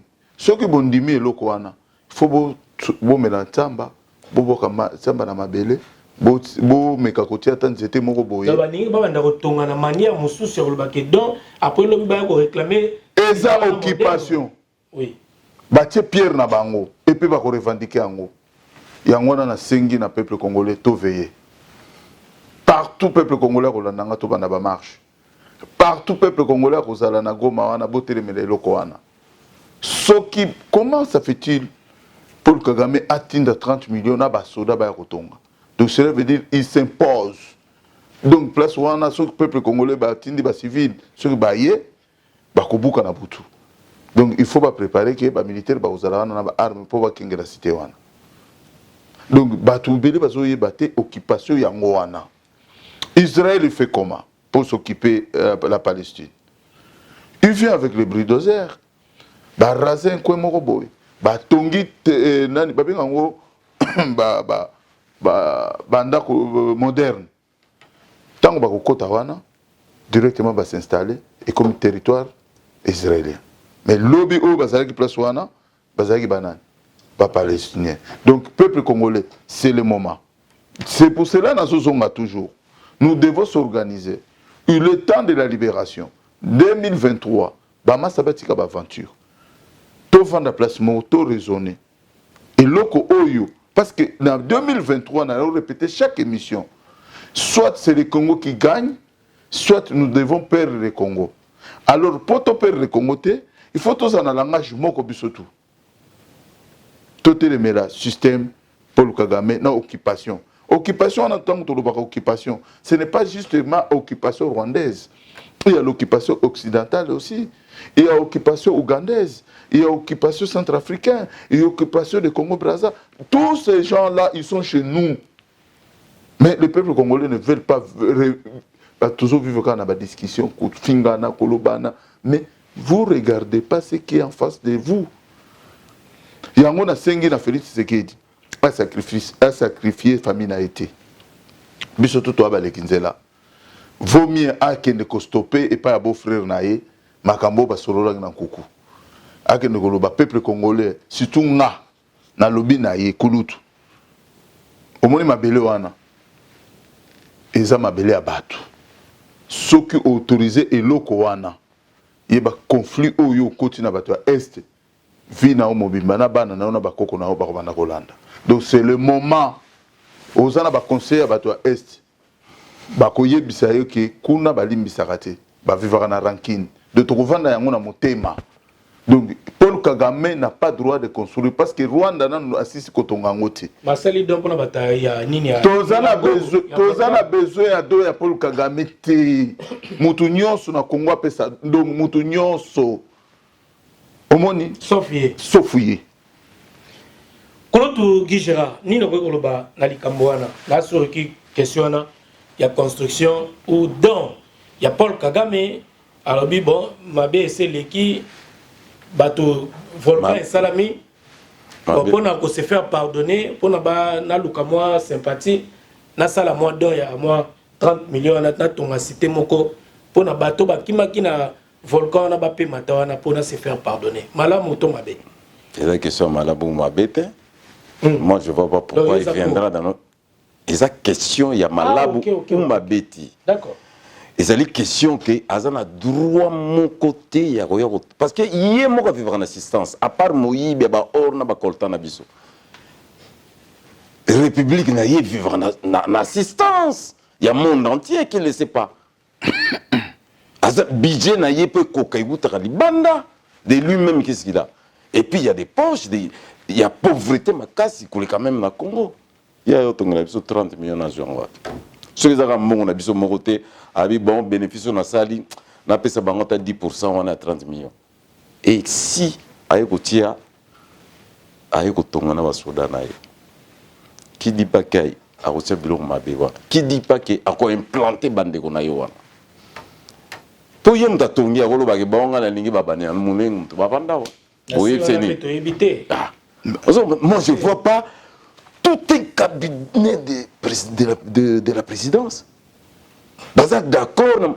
J'ai vu même un qui a un diplôme, il a une situation. Aleka a cautionné Marambuke, Papé ça, commerce ya or, na biso, na Rwanda. Mais comment tu peux expliquer tout un cabinet? Présidence Mobimba, Moutouma, il y a à télé, non. Président o Venezuela bimina mukili atakuti bakabazo bango yowinda. Tu peux expliquer ça comment? Et ngana ibeke zango ba vanti tano ko mona nde sango ba nikolo bela ngabi. Oh. Pona mona ko na media mo ya makasité. Na mona en tout cas na media ponga tous les temps sur la mo na tchaka na France 24 et puis na nzela na zone na barade. Na mona ko na media mo ngabi. Tango sanga ba on est sous occupation ngabi a donc c'est ça. Mais comment tu peux expliquer? Baïna moko zombongo ba zombongo na bango me batika masolo wana batika masolo ya kotonga nino parce que ndenge ko pela ndenge ba bazolela ndenge ko pela plan c'est bimi to moni plan c'est et le retour ça les papa et le quoi na message na papa ndenge na lobby ke batika makamona Kagame azana droit mo il faut qu'il oublie qu'il est notre voisin de toute façon. Parce que au moment où combat Zosala, Soraza est vraiment un homme intelligent comme il se prétend. Après, juste après, ce que les lots ou Nzamba Bengue ou va récupérer ou va lier la bande de Gonaye, guerre ou bien sous na Rwanda. Tout ce qui bâtit là, ils bâtir na sable. Parce que rancœur ba ethnie musu bazanango, y'en sait pas roti quand on même dans 100 ans. Donc, ça veut dire que ce n'est pas un homme intelligent. Bon, c'est quoi comme maintenant, à l'ingé au stade réserve, on a déjà rechassé, on a vendu à côté de ça. Non, pas besoin de ça. Nous avons la présidence, parce que bon, va construire comme ça. Biso to remarqué, et puis to tokosala obiso tokosala po makambo esala mate tosala bamarche bosala ndeti nini bamarche tokobanda bon naloba te ndenge bato tokoloba yango te non ekoya spontanément mais makambo nyonso esalama na komba ya spontanément neti eza koza sincère omoni simbi omona mpe eloko wana ekotongoma te mon frère d'une façon noko etongoma te voilà bamema somona moni ngo bakisela moko awa non programme ya eloko wana oyo kagame azosala wana ndenge kolutuki gérard alobi napesaki bino exemple ya israël parce que lui kagame alandaka kaka makambo ya bayuda wana soki olandi système na ye nyonso ezalaka bongo vieki gérard auti kotombola po moko capital akozwa basinistre te akozwa bandeko na ye akozwa mpenza batuti wana atie bango wana bakomi koplante bavillage te bakomi kotonga mpe baville te bakopusana soki basisi soki kidiba azosala ndenge napesi bino exemple ke bajuif basalaka bongo israel esalaka bongo eye erase terrain etongi baimmeuble moderne batie bandeko na bango elobi na ntongo baclôture yango na bambila balobi ekomi territoire israélien. Et lui il fait la même chose et pour na koyebisa yo vérité omoni sikoyo conscience ya bacongolais sikoyo nde place omona partout congolais bagare kobima bambeli kotiama na bato wana sikoyo parce que nous sommes, n'oublie pas que nous sommes 80 millions malgré babomaka te nanu congolais asilika te jour congolais akozwa conscience asiliki ekozala marée humaine ekokota ti Rwanda bokomona ndenge omoni tu oyo vieki alobi ke azotonga likolo ya zelo ekozala écrasé parce que bazotonga yango na makila ya peuple congolais etango makila ezokotanga yebake eza mai nde eza bozali kotonga likolo ya mai et jour makila wana ekobima ekosukola baimmeuble wana tout et Rwanda ekozonga à zéro. Mais à partir de loko oyo asali bato bazolandanga bakoko bongo ba chef coutumier bazaka na Congo bakrimasaka benza biso baventurer comment un individu akoya kotia donc pierre na ye na kati ya mboka na ete o azotonga ndako mpona biso bakongolais bongo mbongo nyonso Tshisekedi ayibi o Félix akomi nango azata na 30 millions te akobimisa po atongela ba sinistre tout ça la clair parce qu'on a vu dans on est dans politique. Ça veut dire quoi que ce type là c'est ni pour se racheter, il y a un deal, il y a et là comment ça quelque part. Oui mais là parce que petit wana malga bebsi mikolo to mona gena zoe kabila inosbi na yebite so combien de naka tongi na mbongo poche na yeku ya association. Mon président de la République. Si vraiment il a besoin d'aider, il faut t'en rendre. C'est ridicule. Ça revient même en Israël. Tu as 500 jeeps, mais tu as gros soigné le président. Tu as il y a Ophélie en Israël. Il y a quelque chose qui ne va pas. Il y a quelque chose qui ne va pas. La présidence, on a Félix est mort parce que apparemment, il y a un ah, ça ramène au conseil, bah oui, c'est président de 3 ambulances ou bien 30 millions. Est-ce qu'on ne peut pas s'en passer, hein? Ah, ça m'a sous ça n'a beaucoup de temps. Si on connaît Rwanda, l'exception, bah poche, n'est pas l'exception des États-Unis parce que il y a aussi des places où il y a même pas de l'eau à Rwanda. Quand les gens sérieux vont enquêter, vont filmer, on le voit. Voilà, pour notre Gérard point sous Canabiso, quand il m'a ni rapidement, ma pour notre 2023, en tout cas, au pouce à nous, on a 2023, quand il m'a la tête à Seni, tu as un qui découpé à Kimbangiste, tu as qui n'est pas le baquet, ni ne rigole pas, quand il m'a la Seni. Pour la mission à Souka. Ah, mais tout ça, quand on a cycle, il y a 2006, 2011, 2018, il y a un baliment, même 2023. Parce que Moutouana, so l'andi bien, Aza déjà Moutouaza, Aza m'a beaucoup permetté, Aza déjà n'a pas de problème, n'a presque pas de vie, et puis bah imposer, quand on impose, n'est pas monsieur n'a mon avis, petit n'a voleuse, je dis on se voleuse en États-Unis à l'objet, so moni, bah poni arbitre, quand on se petit donc ça veut dire que bah il déjà que bah on gagne. Donc c'est à peu près ça. Donc si comme naïo lingna baksanine. Biso to zo bunande ya wana masolo na yozo ko ambriga ngote. tozoloba makambo musicien tozoloba makambo ya ainsi de suite nde tozoloba ezali justement mpona 2023 soki tosorganise avant tout wana bakotia tout ce qu'ils veulent. Mais déjà en 2020 tozoloba kadima oyo bozoloba ke aza déjà côté ya pouvoir aza boye na bozomona teke baparti nyonso eza oyo moto bato oyo bakoki koganye tomoni mpe marche a euti kosalama pour dire non la politisation ya CENI alors que CENI eza commission électorale nationale et indépendante mais tozomona ke soki totie pression Tshilombo areculer soki totie pression comme il faut il va reculer on doit tout recommencer à zéro. Ndeko Babe Masombo kadima na CENI. Merci Léo. Nakanisi nazozongela toujours même parole. La même parole c'est quoi?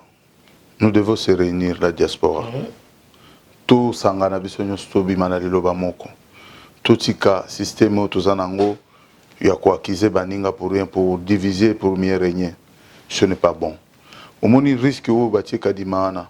C'est parce que Félix il va faire le deuxième mandat. Et puis ce que j'ai constaté na politique à Congo, l'église kimbangiste na Komboana et Valère Bazoua, mais ils sont toujours na côté moko kaka ya pouvoir. Comment ils peuvent accepter kobimisa mutu moko boye pour à consommer malheur ya peuple congolais? Et puis na église oyo et ils ont porté combo ya père révolutionnaire de la République démocratique du Congo pour la souffrance du peuple. C'est là où je vois que l'église Kimbangis est devenue politisée et commercialisée. Donc ils ont comme ils ont souvent repris un volume Kimbangote pour big sambo cannabis comme commerce, base rabambong pour comme cop. Je ne comprends plus rien. À chaque fois, à chaque pouvoir depuis Mobutu, depuis que je suis petit, je suis né, c'est l'église Kimbangiste qui est toujours derrière la dictature, avec Kabila pareil, et aujourd'hui avec Tshilombo pareil. Et mes frères de l'église Kimbangiste, soyons sérieux. Vous devez aider, vous êtes l'église. Et l'église, c'est là où Batonio Subaya ressemble la passe et l'équina mokili. Mais ceux qui vont continuer à incliner pas si le peuple congolais botine na rabatunabino na mensonge. Parce que quand il m'a une église Kimbangiste, lobby kunata parce que muta voté Tshisekedi. Moi je le dis officiellement devant la télé et à Nolitam, ne vote pas Félix Tshisekedi au Congo, il a rien fait. Ce qu'il a gagné déjà c'est bon pour sa vie et ses enfants. Et le lendemain, on n'a plus besoin de lui. Campagne c'est banni. 2023 c'est demain. Donc mungana lobby ba ko voter sikoyo kadima wana a proclamé Félix Ndengeni. C'est là parce que le peuple congolais votait non Félix dans la première tour. Bon, on a deuxième tour, nous allons voter. Dans ma BE, ça sali. Dans la comme ça, le président Koutaki Mboka na KO. Il fallait avoir sécurité nationale, sécurité. Kobongisa Congo, République démocratique du Congo. Mon cher. Et ils ont à l'international. Mama Kambezali. Ils ont à l'international. Mon frère. Mon frère. Mon frère. Tango yo okuti osombi ndako. Ndako wana osombi. Soko zana ba moya ko modifier te. Omoni ki ndako lingo bukana. Il faut que la mutu oyo azana ba moya ya kobongisa ngo. Kolinga te ko vanda wana ti ko ya ko bukana yo pe na kati okufi. Donc Félix, quand il a eu le pouvoir, il avait la capacité de nous émerger. C'est ça qu'il a dit. Mais ce qu'il n'a pas, il a dit, c'est quoi? Je veux voir ça tant qu'on a recoma. Tant qu'on a commis, à ça le côté, bon, zindi lisusu. État de droit et côté, mon cher, état de droit na Congo est athée. Parce que état de droit, bango bazo yiba, bazo kanga bango telelo. Bazo kanga batu o bazo yiba, puis bazo msambongo te, bavandi 6 mois na boloko batiki bango. Déjà système. Bola kisaka ke to kangaki batu. Comment mutu akoza na prison obenga kaye na téléphone? Posolo li pe na téléphone kitoko masolo nyoso libanda zo diriger na kata makala. Moi j'ai des gens, je peux pas les citer les noms. Oh, mais moi j'ai le genre qui était je peux pas les citer les noms même Nandolo prison militaire. Moi, j'ai discuté avec des colonels, des gens qui ont eu bango, na téléphone, dans la prison. Mon cher ami, problème est à Chilombo. Il est incapable de gérer ce pays. Parce que biloko nyonso o biso to banda ko marcher pendant 10 ans et zo sale manango tilelo. Il y a que des morts au Congo, il y a la famine au Congo, il n'y a pas de routes, il n'y a pas de l'eau, il n'y a pas d'électricité. Tu veux m'expliquer quoi? Qui va le voter en 2023? Donc Batie Moutouana. Justice c'est bon quand même. Il n'y a pas la justice au Congo, mais notre Koyebisoyo qui est Bakangi Moutou a 30 millions par exemple. Azongisi Angoti. Mais à côté Makala, Azana téléphone, à Sali 6 mois, bon monae, Azali Banda. Kamere Bakanga qui est Mbambon Zongi. Tozo mon ami d'Azokumba, mes photos, mon gars, Vivanda Bobata, la caméra. Est-ce qu'il y a un état de droit? Ah, mais là, tu as sa photo, mon gars, mais bof. Bon, et cause à la paix photo à Cal. Bon, et cause à la paix photo à Cal. Mais le problème, c'est que dans le Congo, Moyibi, jamais Baï Barasami. Bamibi, tout Bazara, ba millionnaire. Mais, bon, on a que ça l'état. Mais si on a Miyibi à l'élo à Chilombo, Bamibi à l'élo à Chilombo, parce qu'on a bangoté. Parce qu'ils volent aussi. État de droit, ils ont un bâtiment, ils ont un sombo, Gérard, au Kangi Bango. Mais non, attends, soyez sérieux. Donc, il faut marcher, continuer dans le Congo. Il faut marcher, tout s'organiser. Tout le monde est résistant combattant. Il faut tous organiser tout ça, qui peut tout ça. Mais tout le monde bataille. Il y a FCC va marcher, va tamboli, va sangani. Na 5 ans, je sais pas. Je ne sais pas. Aux autres l'information. Faïla Zaki mais batoune bazaki quand même à la mouka. Bangladesh bazaki FCC batutu bazaki. Ni ne golo. Les politiques quand même pas marcher. Batounaye. Ah Congo. Chacun bazaki. Congo. Bandeko Noemi. Naomi Moulaya. Batambola qui balisanga bonganga. Balake belé. Naomi Moulaya c'est qui? Direct Cab. Ah oui. Il y a Chilombo. Non, il y a Kanambe. Il y a Kabila. Ah. Conclusion mon amboka rapidement. Ah Némi. Ah il est Nomi. Ah Némi. Ouais, je vois à peu près ouais. Oui. La mort est ambassadeur, oui, j'avais. Ouais. Quand même les assignes moi qui. Ils ont aventure. Moi la mboka papa masomo tozo clôturer na conclusion na yo ni no ko koloba na makambo ne solo. Ma conclusion en Rezali, mes chers compatriotes. Je crois Babé Masemboye na leki awa epande kono litambo na yeko justifier eloko morote na yeko nazo continuer combat nanga na sengi na batu oyo bazali kosala ba fake news ya kombo na biso keno Babé Masombo balingi bazongisa muziki o bagazimbongo o kingandi boy. Il n'y a rien à justifier et puis na koloba eloko parce que na zui eloko te na mona kape mutute ya kotalanga na ndako po ayelinga mbongo. Je sais que ma démarche na Kolutu Gérard c'est tozonga ndenge tozalaki tomeka ko s'organiser encore comme le peuple congolais. Il nous a donné mandat moko officialité mais officiel au tout ça dit combat pendant 10 ans. Donc 5 ans, on a bloqué la musique. Il faut trouver une autre solution pour continuer le combat, pour basculer en 2023. Ce qui est au coca, ko benga na système o ya Chilombona politique anam basali libiso na kati ya mboka. Mais tokoki ko sala combat toko benga na bango kaka biso moko te nga Kolutu Gérard obe groupe moko batu moko bo. Non, il faut ensemble ya biso nyonso nde ekosala ke to basculer na elan mususu. Mais tant que mususu baza koleka baza koloba n'importe qui bakombo ya batu. Mais ça fait mal. Ça fait mal aux gens qui nous prend au sérieux. Vous avez détruire en même temps le peuple congolais. Où il tient confiance et pas nabiso. Alors que les Kanama sont jetés pour un sentiment qu'il est mona. Non. Mais moi je ne peux pas qu'ils aient des gens au Kinganda Zogibon, au Kinganda Zogibo. Moi ce n'est pas à mon niveau. Je ne suis pas intellectuel, mais dans une réflexion quand même que les Kabatu, Moussous Oba, Nakatia Komba, ils sont là. juste pour na ko bénéficier moi combat entre bino pe komi pe moi boulou yeke moi moi boulou moi boyoka neko eza les sous peut-être boyoka ni na combat divergence d'idées côté moi mi non il y a des gens qui réfléchissent il y a des gens qui ne réfléchissent pas parce que ndenge ezali wana omona mutu akoleka kaka aleki na télévision azofinga na ebatu. C'est ça que tu apportes au peuple congolais pour trouver une solution. Non, nazo loba basé belé. Ba jeune belé ba leka komona azofinga batu. Na ba jeune na ba tata. Na ba tata sans pider zo leka na azofinga. De koboke tu ça aussi ma susté ça solo. Te ngai nazalaka na même réflexion de mo na été. Wana réflexion na na lobaka vérité tout ça ba combattant. Il y a tout abino mikolo parce que bolie mbongo heureusement que tu boké na mamba diaspora te po baba yi boza na liste. Te papa. Na histoire à relier en mbongo. Non, qu'est-ce qui se passe? Non, il n'y a rien qui se passe. C'est une question. Moi, j'ai d'autres visions avec les autres.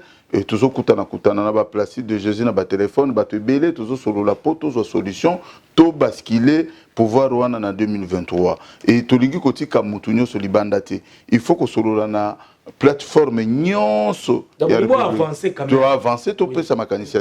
Parce que le peuple congolais nous a donné 2 mandats de 5 ans depuis 2011 jusqu'à 2021, nous avons gagné toutes les batailles. Et quand vous regardez dans les batailles que nous avons gagnées, vous allez voir que Babé Massombo était aux premières lignes de front avec des Kouloutou Guy Gérard. Et par contre, les autres qui incitent aujourd'hui, ils ne sont jamais aux lignes de front. C'est là où Bokese Nezali, mais dans l'histoire de Marambo Roli à Bambongo, ils n'ont jamais cité Babé Massombo, même aucun vidéo, même audio. Mais bateau bazoko finga lelo babiso baoyo, c'est leur histoire. Conclusion nanga ezali na kokota na polémique te, conclusion nanga ezali to sangana. Voya mutu nyonso na bo bafinga kabatu. Na bo bafinga kabatu te na biso batokenda ba mabutu ba makofi. To kuta na biso nyonso po to zo solution to kende ko basculer parce que danger, nazo répéter ngo, le danger il est à 2023. Soit nous devons perdre notre pays pour du bon et soit on va le gagner ou le récupérer définitivement. Parce que c'est besoin de bouger, mais il y a un travail. Oui, il y a un travail. Il y a un travail qui est là. Il y a un groupe de gens qui détruit les combats. Insultant les autres, en créant les polémiques pour rien au lieu de réfléchir. Mais c'était tout un travail payant. C'est tout un travail payant. Ces gens-là gagnent de l'argent à gauche et à droite. Et moi, je gagne chez qui? Voilà, ndeko Aristote Mbonda, toza omona tozo esili ça déjà. Nini okoki koloba conclusion na yo koloto Guy Gérard. Non, nga na bengi kana bandeko nyonso tu oyo bazo bunga morumba moke. Bazonga tomeka omona na bango. Et nayebi ke ba misusu baza un peu limité. Il y en a d'autres qui ont plutôt la mauvaise foi. Pour balingiza la combattre la statique, hein? Donc tout bouge à rater, tout ça la carouane, tout ça tourner en rond, tout ça connaît qu'on finga, tout ça connaît non. Là ça suffit un peu. Là on senga bango. Mais normalement, songa lelo nazana problème na babin na roleka na vidéo té. Pour écouter la babin, je l'appelle parce que bango tout on a biso tout ça na ba numéro. So ça numéro té ba messenger réalise on a besoin de numéro té. Pourquoi on s'appelle pas pour poser des questions, pour savoir parce qu'ils savent. Aussi la ben oui. Mais la vidéo est comme ridicule. Ben voilà, c'est là que les gens ne nous prennent pas au sérieux parce que au moins il va confuser peut côté attend bazolo na chouchou il y a diaspora grand combattant tout ça là. Yo mo yebi na mutu neza bongote parce que yo à peu près. Bon, j'ai pas cité non. Taper moi jalousie et côté na bino pour moninga comment mais biso la diaspora. Ceux qui le beauté qui jalousie, moi c'est quoi au inversé. Au inversé parce que le biké, ba le bi il y a une partie ba lembongo. Non. Surtout les mbongo donc biso mutu za la bien parce que makambo 4 makambo wana mukilo za mbongo. Donc surtout za mbongo to yo le so mutu na mbongo te. Zoa pour na sens ni on a teki ça na sens bango ba bokolia mbongo pour babundela peuple non moi je vais pas dire individuellement on va pas tous on a ba train de vie na biso à chacun à sa façon vous comprenez mais tu trouveras aucune vidéo où non qu'ils apportent seulement des preuves. Ça serait mieux. On va s'incliner, tout comme dans mon preuve. Non, mais justement, je voulais dire simplement, on a Sengi, frère, Baya, tout Bengana, tout solo là. Vous êtes d'accord, même vous êtes d'accord, mais il faut tout solo. C'est problème. Dans ma vidéo, on est aventure. Non, parce on est encore. Et tout avancé n'a rien. Ils ont créé la division. Bateau, si vous avez un rabisso, ou baïbi qui est au banang maramang, tant que vous avez un bouilli. Ils ont la division, on a besoin d'union. Voilà. Donc, on a pour vous accompagner, Bande Konabiso, Bolanda Biso, na news, avec le vôtre Noli Tamboule Sage. Merci. Na mwana mboka Aristote Mbonda na réalisation ya émission Oyo botine la biso ba message bo partager ma vidéo na biso ba mail na bino bo sabiso na lelo na makambo tolobi a ensemble na ba na mboka bomoni yango ndenge nini. Est-ce que ba convaincre bino bazaki convaincant ou bien na ba proposition be ba idée na bango bolobi nini botsa ba commentaire ba kozwa temps peut-être ya kotanga yango pour na mboka na biso toujours et avancer, auto retenir, et ça que tolingi makambo e poussana. Tongi totika la esika mon côté, tango baninga bazobo to la mboka, tango makambo zo simbate, soki biso to tikali stationner, to tikali tozo bouger te, una bango bazo avancer, bazo bouger, bazo sala makambo mabe, bazo détruire mboka, mboka ezo toujours cause la ralenti, alors que biso oyo toki cause to pousser mboka kende liboso, to kangi maboko, to tikali esika moko na ba distraction ya pamba. Na makambo ezanga pamba kofinga kosala ba débat inutile alors que nous pouvons tous converger pour que tout le cas faire avancer les choses. Pour toi avancer mboka na biso koluka ba solution pour que makambo échanger pour que ceux qui pouvoir eza pas bato mususu ndenge nini toyi ko botola yango ceux qui mboka eza pas ba pa ndenge nini toyi ko luka stratégie pour que tout récupérer vraiment définitivement mboka na biso. Yango ezali musala otoali kosala pour que to lobaka to sala ba débat net ya boye pour que to luka solution. Nous parlons pas ici pour na koluka kosala ba débat moko inutile mais to luka ba solution na ba place ba problème ezali pour na to avancer. Congolais nyonso ça utile, Congolais nyonso ko apporter pierre naie na édifice pour que mboki kene liboso. Mettons tous la main dans la pâte pour avancer pour que mboka na biso échanger. Contribution nangai likanisi ya ndeko Gijera to likanisi ya ba même somo ya yo zota la biso na ndako na ba proposition na yo na message na yo et non ya kofinga seulement na ba commentaire na yo yango ko sala ke mboka avancer na idée na yo likanisi oza nango ko sala ke mboka na biso pe ezwa solution na esika moko bo totondi bino bato botondi bande kopenza boza ebele bolandi biso prochainement to sala ndeko seki boninga toninga sangisa moi débat moko na ba bato baza par exemple ba combattant ba non combattant bato baza na mo ba idée et ça peut-être mo ba ndeko senga biso na peut-être vos appartants soit bino bien moko na bino or ko la disponible donc on va na to meka ko parler autour d'une même table les allons monter qui on y mais to débattre pour na ko na biso ko luka ba économiste ko luka bato ba nini et tout bato ba nini nyonso ba couche nyonso pour que Tom est un peu au débat. Invité ce beau à la partant. Comme on a un studio, on a basa les belés. Place union sur tout le bateau. En tout cas, to sengi, mais on a battu la biso église catholique, on va pasteur. On tout le cas couche union sur les un peu représentés. Ça revient même na idée tout ça na ngoke to kutana na battu union sur artiste et ba société civile. En tout cas, ceux qui beaucoup mis prennent la licanisation yo bande ko landanga ndeko Gijera ndeko ba même asumbo na battu la biso toza prêt. Il y a côté média na biso Congo Top News chaîne na biso to ko accompagner biso to ko équipe technique partout borozala to ko ba caméra to ko accompagner bino na ba idée wana waneza participation na biso à mon nom personnel Noli Tamboule Sage na équipe news Congo Top News Monde to za wana to ko accompagner bino partout na ba caméra na biso média na biso ozala na pour na accompagner bino na démarche nyonso borosala pour na un dialogue ou bien que solution pour en tout cas de se porter garant comme partenaire nabino pour vous accompagner. Merci beaucoup. Merci beaucoup. Merci. C'est par ces mots que nous bouclons la boucle de cette émission. Tolobi mbote na bande connaître pour la discussion na bandaku pour partager aussi makambo eza malambo pour que mboka na biso et ton moment. Bye bye.